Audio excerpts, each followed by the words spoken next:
Kia ora whānau, nā mai haere mai hi mihi mai a koutou, haere mai ki tēnei a kaupapa, tēnei rā, a tēnā koutou, a tēnā koutou katoa, hei kara ki a tīmata, a tēnei hui, tēnei kaupapa. Ino atua, ngā atua katoa, a hi mihi nui, hi mihi arahau ino atua, hi mihi tēnei ki a koe. Mō whainga ki a mato, ala hi na mato, inei kaupapa, inei mahi, inei a. Ameni. Kia ora whānau.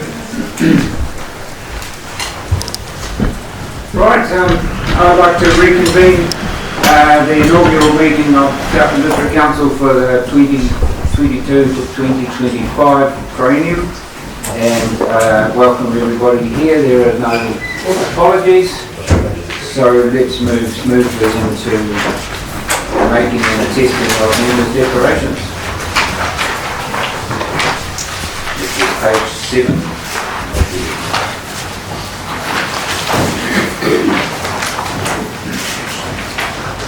So, I'm going to fall on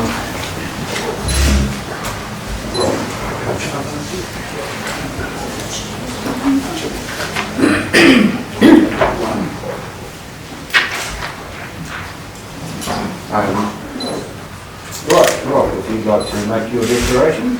Cool, thank you. I, Robin Hugh Scott, declare that I will faithfully and impartially, in accordance to the best of my skill and judgment, execute and perform in the best interests of Southland District the powers, authorities and duties vested in or imposed upon me as Mayor of the Southland District Council by virtue of the Local Government Act 2002, the Local Government Official Information and Meetings Act 1987 or any other act.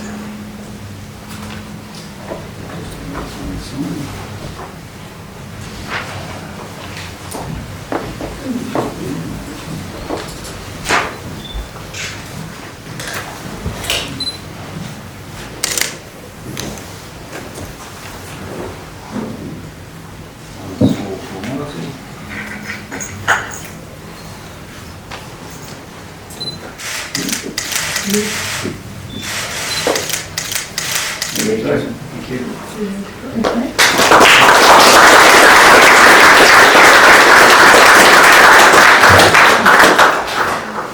And with His Worship the Mayor now officially in place, I will hand over the meeting. Thank you, Cameron. Much appreciated. I'm just going to start off with a bit of tarau for the start of the day. Kororia ke te atua e rongo rawa. Kia rangi nui ke ronga, kia papa tunuku ke raro, tēnā koroa. Te whare e tu nei, tēnā koe. I ngā mate, haere, haere, haere. E te kanohi ora, tēnā koutou, tēnā koutou, tēnā koutou katoa. What a great place to start off, Whakatau. Utia te rito, utia te rito te aheke, he a tōma koe ko, ki a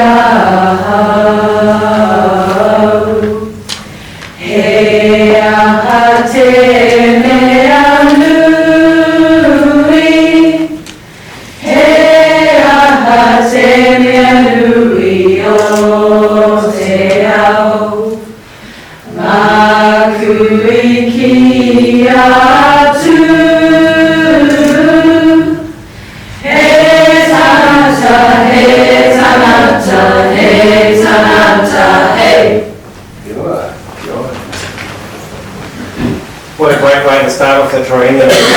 Such a great place. So thank you very much for your hospitality and for hosting us here in your Whanganui. It's much appreciated and thank you very much. What an honour to get this emotional. What an honour to have this today and with such a great bunch of people. It's this triennium is going to be fantastic. I think we've got the A team sitting here with us, and I'd just like to also acknowledge the councillors and mayors that have gone before us as well.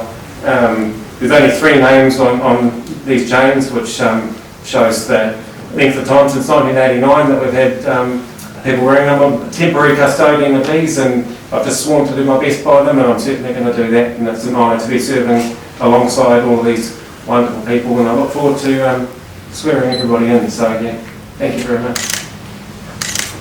So we move on to Councillor-elect Jaspreet Bhattacharya.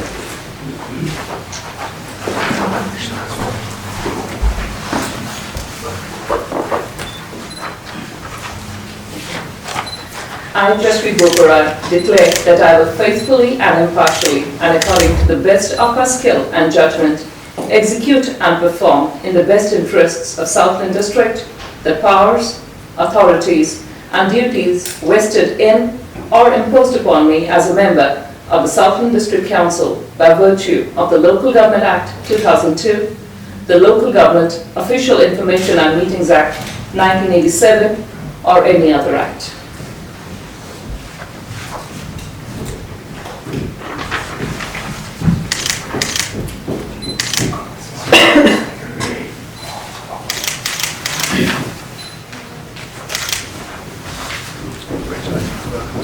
Thank you very much. Thank you. Thank you all.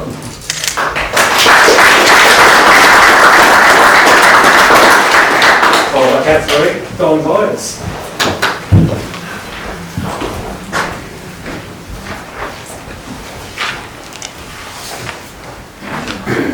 I, Donald James Byers, declare that I will faithfully and impartially and according to the best of my skill and judgment execute and perform in the best interests of Southland District the powers, authorities and duties invested in or imposed upon me as a member of the Southland District Council by virtue of the Local Government Act 2002, the Local Government Official Information and Meetings Act 1987, or any other act.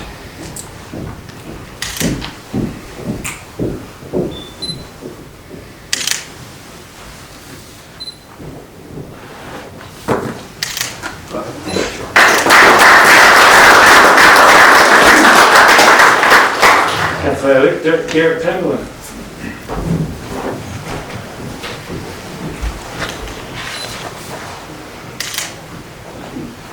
I, Derek John Chamberlain, declare that I will faithfully and impartially and according to the best of my skill and judgment execute and perform to the best interests of the Southland District the powers, authorities and duties vested in or imposed upon me as a member of the Southland District Council by virtue of the Local Government Act 2002, the Local Government Official Information Act and Meetings Act 1987, or any other act.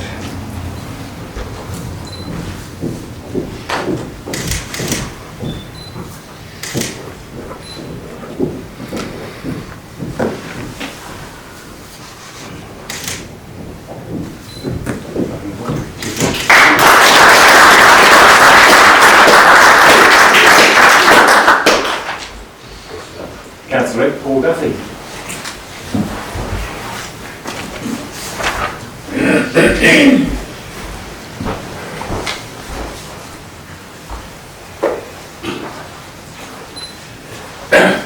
I, Paul Duffy, declare that I will faithfully and impartially, and according to the best of my skill and judgment, execute and perform in the best interests of Southland District the powers, authorities and duties invested in or imposed upon me as a member of the Southland District Council by virtue of the Local Government Act 2002, the Local Government Official Information and Meetings Act 1987, or any other act.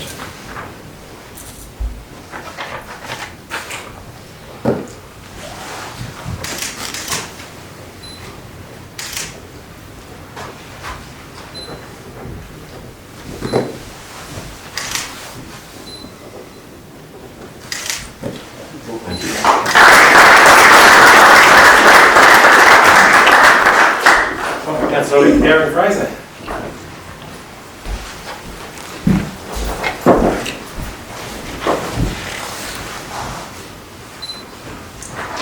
I, Darren Paul Fraser, declare that I will faithfully and impartially and according to the best of my skill and judgment execute and perform in the best interests of Southland District the powers, authority and duties vested in or imposed upon me as a member of the Southland District Council by virtue of the Local Government Act 2002, the Local Government Official Information and Meetings Act 1987 or any other act.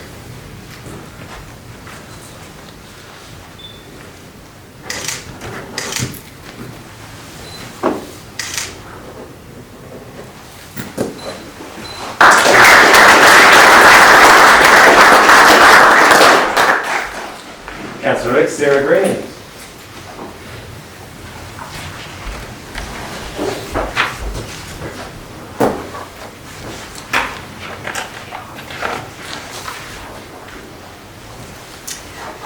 I, Sarah Rosemary Graney, declare that I will faithfully and impartially, and according to the best of my skill and judgment, execute and perform in the best interest of Southland District the powers, authorities and duties vested in or imposed upon me as a member of the Southland District Council by virtue of the Local Government Act 2002, the Local Government Official Information and Meetings Act 1987 or any other act.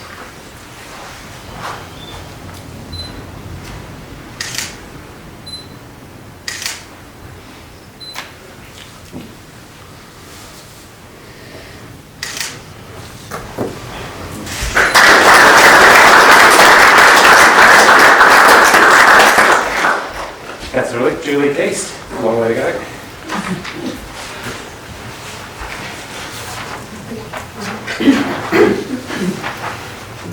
I, Julie Ann Keith, declare that I will faithfully and impartially and according to the best of my skill and judgment execute and perform in the best interests of Southland District the powers, authorities and duties vested in or imposed upon me as a member of the Southland District Council by virtue of the Local Government Act 2002, the Local Government Official Information and Meetings Act 1987 or any other act.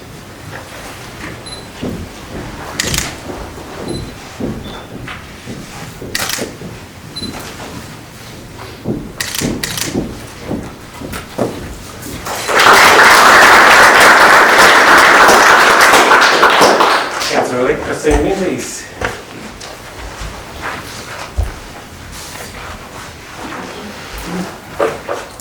I, Christine Mary Menzies, declare that I will faithfully and impartially and according to the best of my skill and judgment execute and perform in the best interest of the Southland District the powers, authorities and duties vested in or imposed on me as a member of the Southland District Council by virtue of the Local Government Act 2002, the Local Government Official Information and Meetings Act 1987 or any other act.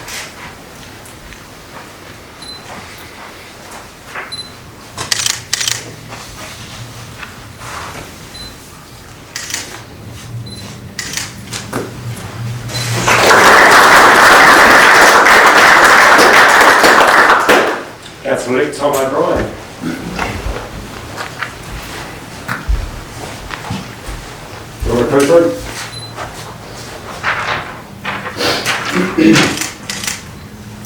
I, Thomas Anthony Desmond O'Brien, declare that I will faithfully and impartially and according to the best of my skill and judgment execute and perform in the best interests of Southland District the powers, authorities and duties vested in or imposed upon me as a member of the Southland District Council by virtue of the Local Government Act 2002, the Local Government Official Information and Meetings Act 1987 or any other act.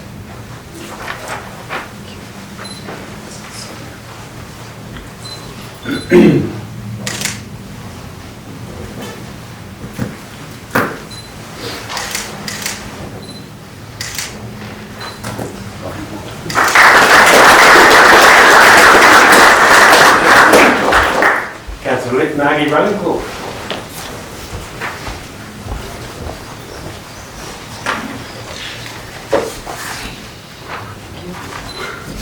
I, Margaret Isabel Runcorn, declare that I will faithfully and impartially and according to the best of my skill and judgment execute and perform in the best interest of the Southland District the powers, authorities and duties vested in or imposed upon me as a member of the Southland District Council by virtue of the Local Government Act 2002, the Local Government Official Information and Meetings Act 1987 or any other act.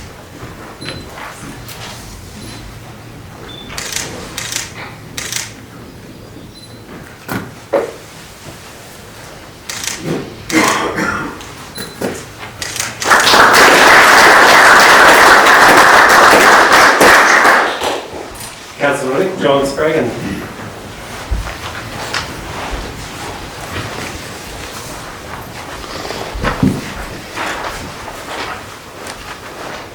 I, John Ross Spragan, declare that I will faithfully and impartially, and according to the best of my skill and judgment, execute and perform in the best interests of Southland District the powers, authorities and duties vested in or imposed upon me as a member of the Southland District Council by virtue of the Local Government Act 2002, the Local Government Official Information and Meetings Act 1987, or any other act.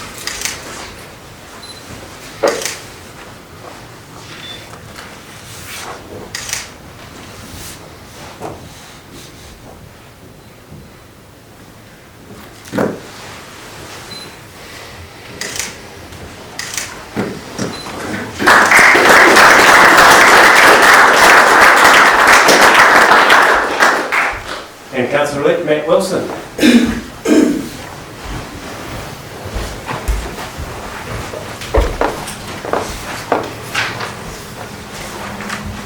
I, Matthew James Wilson, declare that I will faithfully and impartially and according to the best of my skill and judgment execute and perform in the best interests of Southland District the powers, authorities and duties vested in or imposed upon me as a member of the Southland District Council by virtue of the Local Government Act 2002, the Local Government Official Information and Meetings Act 1987, or any other act.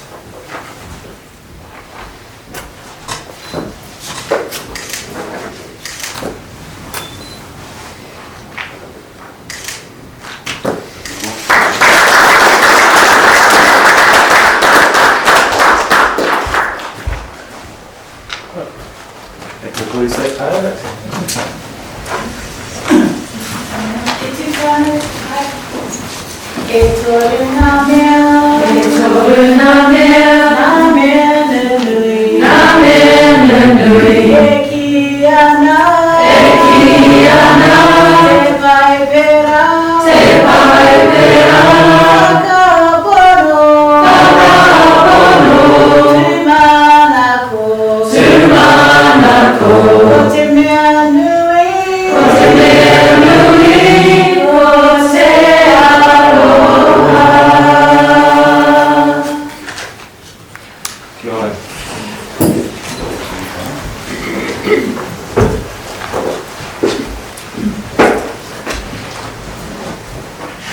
Yeah, I got a bit emotional before I didn't finish what I was actually going to say properly, so I'll try again now, but I just really want to acknowledge the support that we've got from the family that have come out today and the staff as well. So council as a whole team of elected members and the staff do all the mahi in the background, and it's really good to see a lot of you here today and support, and yeah, I'm really looking forward to working with everyone combined. It's going to be, like I say, great training, so thank you very much.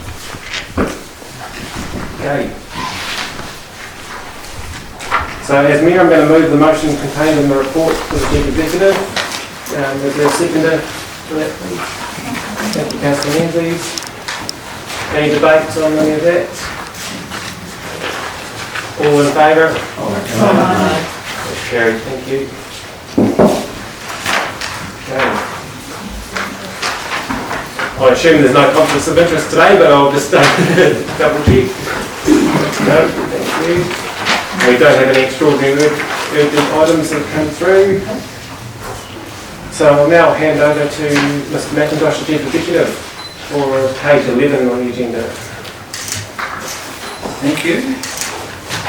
Everyone's got a copy of the agenda, haven't they? So, as this report spells out, I am obliged at this early stage of your tenure with Council to take you through a couple of the key pieces of legislation which do cover your time on Council. And they are specifically the Local Government Act 2002, Local Government Official Information and Meetings Act 1987, the appropriate provisions of the Local Authorities Members' Interest Act 1968, the Crimes Act, the Secret Commissions Act 1910, Financial Markets Conduct Act, the Health and Safety at Work Act, which is dear to my heart, the Public Audit Act 2001, So I will just spend a little bit of time taking you through the report. Ordinarily, we would assume that the report was read by everybody, but because of the significant nature of these bits of legislation, there is an obligation to just not skip over it too quickly today.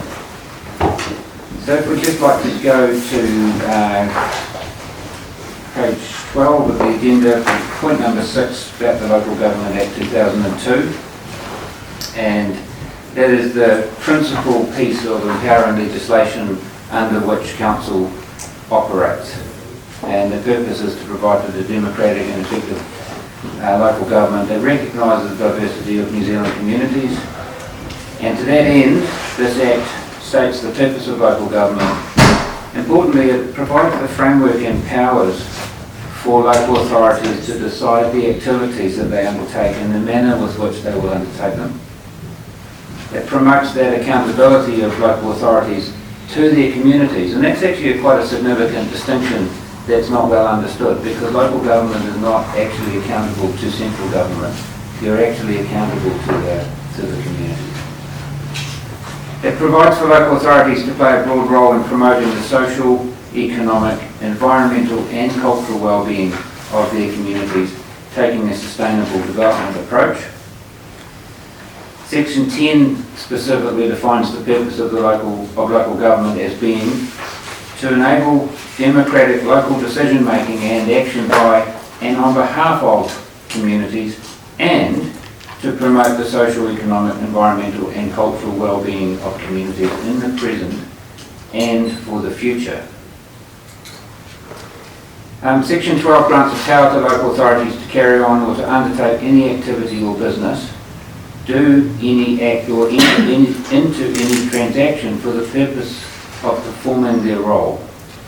And this power is subject to compliance with the other relevant provisions of the Act, particularly those relating to decision-making processes. Part 6 of the Act contains detailed provisions relating to planning, decision-making and accountability, and these require a requirement to follow a particular process in making decisions. And the principles governing consultation, consideration of the views of those likely to be affected by or have an interest in the decisions being made, and the contribution of Māori to decision-making processes. The next Act is the Local Government Official Information and Meetings Act 1987. And just to cast your mind back to right at the start of the day when we officially opened the meeting, the timing of the start time of a meeting, for instance, is actually prescribed in the Act, the requirement to start on time. There's a lot of process around this Act, and it dictates a lot about how the local government meetings operate. It specifies the principle that information should be made publicly available unless one or more very specific withholding grounds apply.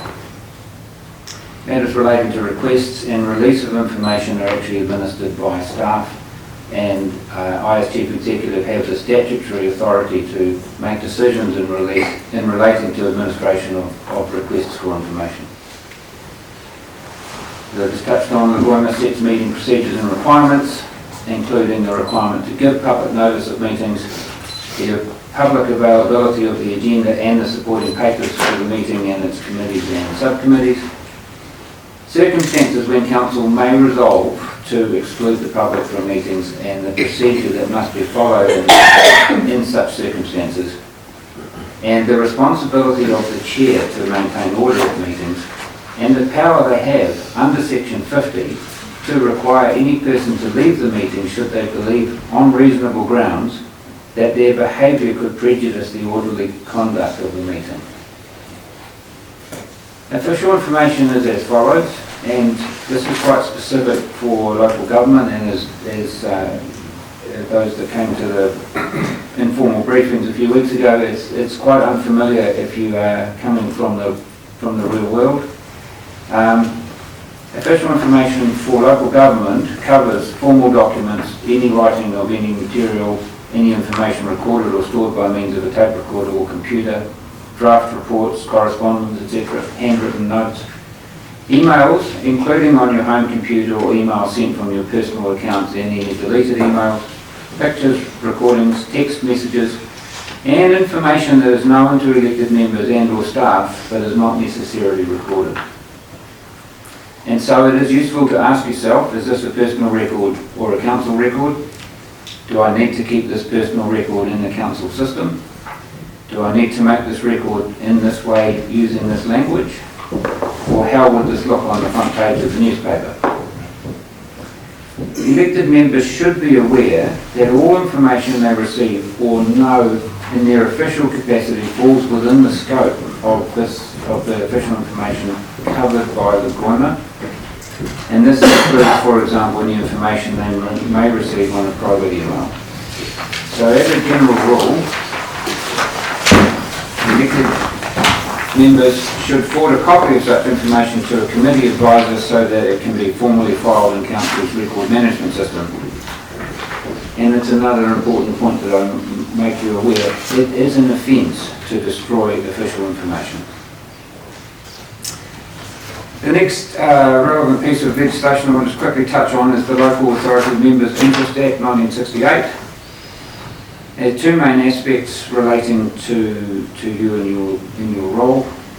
First one is relating to contracts.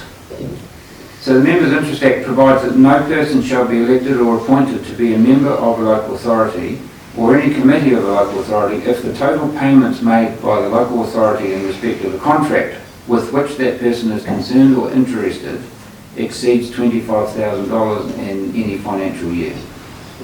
Now there are some provisions for an exception, but they have to be approved by specific application by the Auditor General. If a member breaches this $25,000 limit, they are disqualified from holding office and there is an extraordinary vacancy automatically created. And that disqualification would remain until the next election, next triennial election. Second issue is this one of pecuniary interest.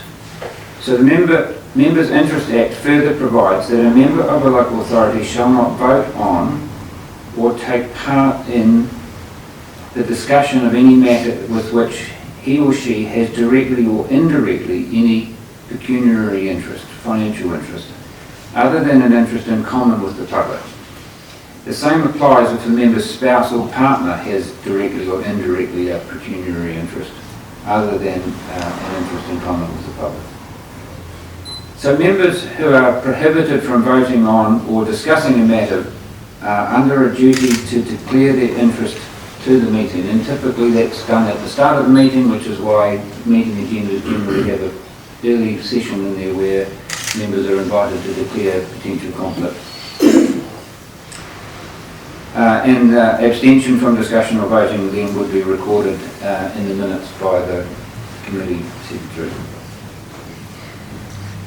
If a member acts in breach of this prohibition, he/she commits an offence and is liable to a fine of $100. After the member has been convicted, and if the conviction isn't quashed or set aside, the member is required to vacate office, creating an extraordinary vacancy. The next one is the Crimes Act 1961. Under the Crimes Act, a member of the local authority who obtains or accepts or offers to accept any bribe to do or not do something, or who corruptly uses information obtained in an official capacity to get a direct or indirect pecuniary advantage, is liable to a term of imprisonment of up to 7 years. Secret Commissions Act 1910. Under the Secret Commissions Act, an elected member who accepts a gift or obtains any advantage from any other party as a reward for doing any act in relation to council business commits an offence. It is also an offence not to disclose a pecuniary interest in any contract, and also to aid or abet or be involved in any way in an offence under this Act. And conviction can lead to imprisonment for up to 2 years and a fine of up to $1,000. Financial Markets Conduct Act 2015. This Act essentially places elected members in the same position as company directors when council or a council organisation or council-controlled organisation to which they are appointed offers financial products such as an issue of debt or equity securities. Elected members may be personally liable if their conduct or the entity's documents or advertisements contain false or misleading statements. Elected members may also be liable if the requirements of this Act are not met in relation to offers of financial products. This Act also prohibits elected members providing financial advice on financial products. Health and Safety at Work Act 2015. This Act allocates duties to those people who are in the best position to control risks to health and safety as appropriate to their role in the workplace.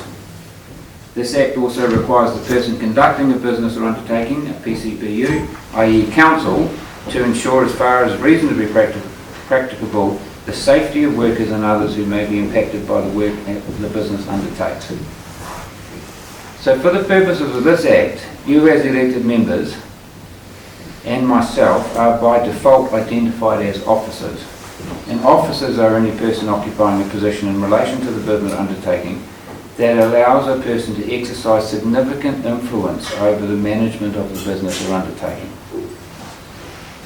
Officers have due diligence obligations with respect to this Act, which include the requirement to acquire and keep up to date knowledge of work, health and safety matters, to gain an understanding of the nature of the operations of the business and the associated hazards and risks, to ensure that sufficient resources have been allocated and processes put in place to eliminate or minimise risks to health and safety from work carried out, and to ensure that there are appropriate processes in place for receiving and considering information regarding incidents, hazards and risks. Public Audit Act 2001, local authorities are defined as public entities in Section 5 of that Act, and the Auditor General was appointed as the auditor of every public entity. He also has the power, Section 16, to examine at any time the extent to which the public entity is carrying out its activities effectively and efficiently, the entity's compliance with its statutory obligations, any acts or omissions in order to determine if there has been waste, any acts or omissions that show or appear to show a lack of probity or financial prudence. And under Section 18, the Auditor General also has the general power to hold an inquiry into any matter concerning the use of resources by a public entity. So there is a need for me to have briefed you on this, and I do apologise for the serious nature of it. And it generally only comes up as a matter of requirement in the inaugural meeting, and I would generally say let's not find ourselves having to talk about this again. So that's all from me. Thank you, Mr. McIntosh. Are there any questions for the Chief Executive? My understanding is that we're going to go through this again later, is that right? This is the legislation that we have to abide by, so there won't be any going through that. That's what we actually, that's the law around how we operate. The purpose is to make sure that you are explicitly aware of the pertaining bits of legislation that I'm required to tell you about under the Local Government Act at the first meeting. I'm not under any illusion that I have completely conveyed every element of the Act. There's an expectation that you need to make yourself comfortable. These standing orders and the other component can be looked at. We have some control over how that's written, if that's what you're after. Thanks, Councillor Jones. Any other questions? Councillor Byers? Oh, thank you, Mr. Mayor. Section 10,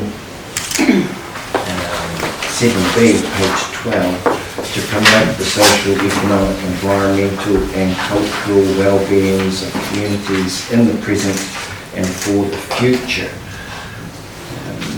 Is that something that we bring to every decision or issue that we're considering?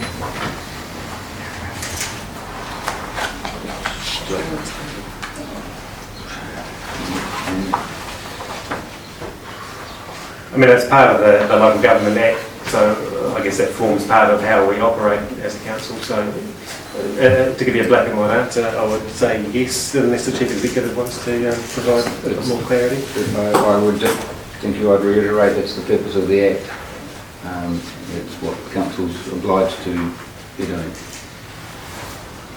Does that answer your question, Councillor? Well, it does, but there's a bit of work there. As far, well, certainly my understanding, social implications of decisions. I mean, it's going to be quite in depth, or could be quite an issue. I mean, we tend to focus on the economic, but it is encouraging to see the environmental and cultural aspects being brought to the fore here. Encapsulates the whole lot as a whole. I'll try to remember that for future discussions. Thanks, Councillor Byers. Any further questions? There being none, I'll ask if someone would like to move recommendations A through to D.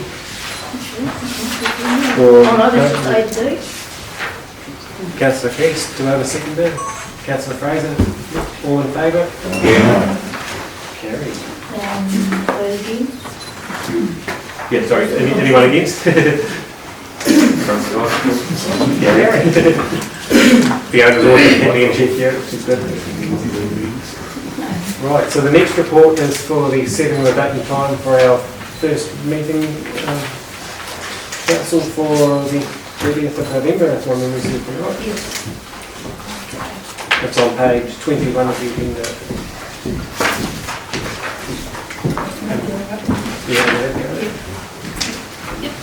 Okay, good morning, Your Worship and Councillors. The purpose of this report is to recommend the setting of the time and date for the first council meeting of the 2024 to 2025 triennium. So the Local Government Act, Schedule 7, Clause 21(5)(d) requires council at its first meeting following the triennial election to fix a date and time or to adopt a schedule of meetings. So today there's a recommendation before you to have the first meeting after today on Wednesday the 30th of November at 9 a.m. in the council chamber at 20 Dom Street. So in the report there's the recommendation at the 30th meeting there'll then be a report that has the schedule for the remainder of 22 and all of 2023. So that is it. Thank you, Ms. Dunlop, for that report. Has anyone got any questions for Ms. Dunlop? There being none, can I ask for a mover and a seconder? Thank you, Councillor Ravenclaw, Councillor Graney. No further discussion. All in favour? Anyone against? Carried. Thank you very much. There's all the time my place again. We are now on page 9, not 25, where I've got to. There we go, found it. Very important job here, the appointment of the Deputy Mayor, which is my report. So, finding my place here, forgive me.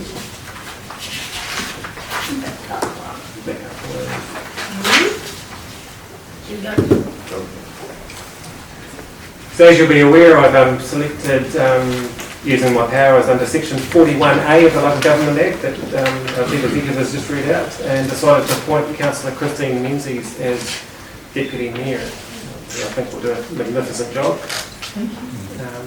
Is there any questions or discussion around that? There being none, could I have a mover and a second, please? Thank you, Councillor Ravenclaw, Councillor Keast. No further discussion. All in favour of? Please say aye. Anyone against? Carried.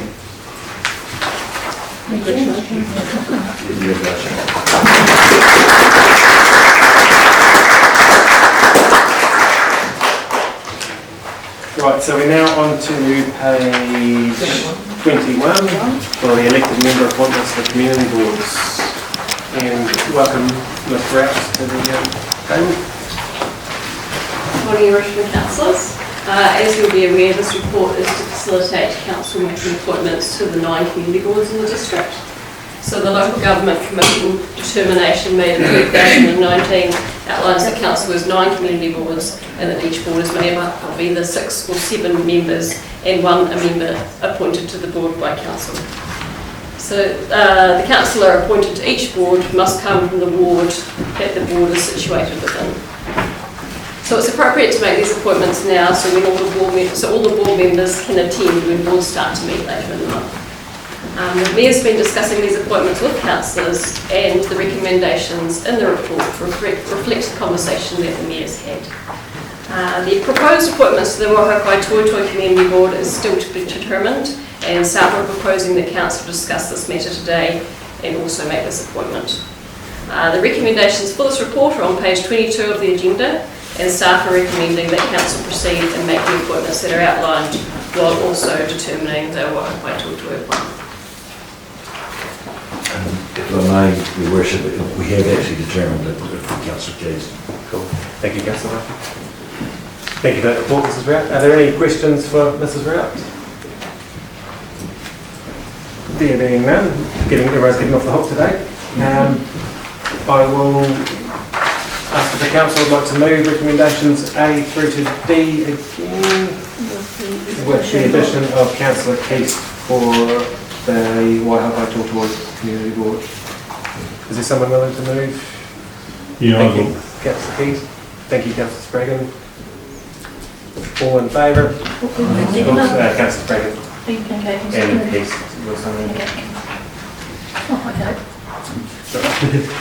All those in favour, please say aye. Anyone against?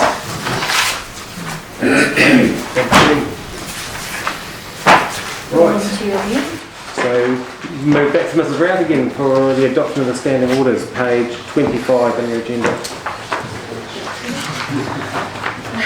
So this report proposes that council replace the current set of standing orders with an amended version.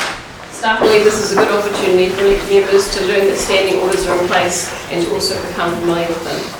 So standing orders provide a framework of rules of how council, its committees, subcommittees and community boards can make decisions. And standing orders are to assist in ensuring that public decision-making processes are open, transparent and fair. So training will be provided on standing orders, and the training sessions will be a good forum to ask questions and to understand technical aspects. Council do not have to adopt new standing orders at this meeting, and if it chooses not to, the standing orders adopted in 2019 will remain in place. This report provides an opportunity for Council to adopt some minor changes to standing orders that have been proposed by Local Government New Zealand and by staff. These changes are outlined in the report and in attachment B to the report. Staff are requesting that Council decide on its preferred approach on 3 specific standing orders. These are whether or not to allow the Chair to have a casting vote as per Standing Order 19.3, whether or not elected members can join meetings via audio and audio-visual link, which is Standing Order 13.7, and the rules around motions that are outlined in Standing Order 22. There's also guidance on those 3 versions of how motions can work in appendices 3 to 5 of the standing orders. As is outlined in the report, 75% of the elected members present at the meeting must approve the decision to adopt a new set of standing orders. Staff are recommending that Council proceed and adopt the orders. Staff have included the recommendations in this report that the Chair will have a casting vote and that elected members can attend via audio or audio-visual link. Staff have also recommended that Council proceed and use version C to move the second amendments, as this version allows flexibility and it's the easiest method to understand. The recommendations for this report on standing orders is on page 26 of the agenda. Happy to answer any questions. Thank you, Mr. Green. Are there any questions on that report? Just to note that we do need the 3/4 of the members present at the meeting must approve the decision to adopt the new standing orders if we are going to put these on. So there are no questions. Oh, sorry. Councillor. I just wonder that point, double I, about members have the right to attend by audio or audio-visual link, which I totally agree with, but it doesn't actually state they have a right to be voting at those. I'm wondering if we should define that. Yeah, very good question. What are your thoughts on that, Mrs. So through your worship, There was an order in place that allowed people attending by audio-visual link to help make up the quorum, because you have to have a quorum of people, which for council is either the majority or half, depending on the number present. But that order has been taken away with the COVID restrictions lifting, so it's not in place at the moment. And staff did look into the local government actually specifically says people attending via audio-visual link don't make up the quorum. But it's my understanding, I think Ms Dunlop will be able to confirm this for me, I think she's scanning her standing orders at the moment, that if you attend via audio-visual link, as long as a quorum's made, then you can vote. Is that right, Fiona? That has been my understanding, yeah. So hopefully that answers your question, Councillor Duffin. So you can vote if there's enough people physically on the ground, but you can't make up a quorum. Ms Dunlop's just checking about that, but it's my understanding. Are you satisfied with that, Councillor? Yeah, well, it's a little bit confusing, I think, but yeah. Yeah, I'm So- referring to the bit in the legislation that points out about the attendance at meetings by audio link or audio visual link. It says, a member of a local authority or a committee of a local authority has unless lawfully excluded the right to attend any meeting of a local authority or committee by means of audio link or audio visual link. If by standing orders